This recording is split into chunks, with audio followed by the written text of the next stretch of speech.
இந்த வீடியோவில் வந்து ஹைதராபாத் பிரியாணி எப்படி பண்ணுறதுன்னு தான் பார்க்க போகிறோம்.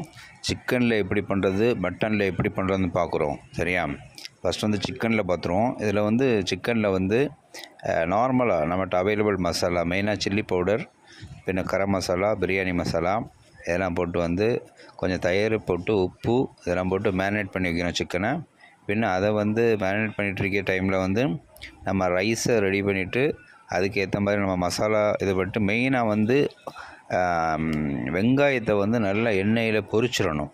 அந்த வெங்காய டேஸ்ட்டும் பின்ன முழுசாக வந்து போடக்கூடிய அந்த கரம் மசாலா டேஸ்ட்டு, தயிர், பின்ன ஜிஞ்சர் கார்லிக்கு, அதில் வந்து புதினா இதெல்லாம் போட்டு நம்ம வந்து வதக்கி போடுறது தான் அந்த டேஸ்ட்டு. மெயினாக சில்லி பவுடர் அதே மாதிரி நம்மகிட்ட அவைலபிளாக இருக்க கரம் மசாலா வச்சு பண்ணணும். என்றைக்குமே நமக்கு அவைலபிளாக இருக்கக்கூடியது மசாலா வச்சே நம்ம நல்லா பண்ணிடலாம். இதில் மட்டன் அதே மாதிரி சிக்கன் இது ரெண்டு எப்படி பண்ணுறதுங்கிறது தான் நான் டீட்டெயிலில் அந்த வீடியோவில் போட்டிருக்கேன்.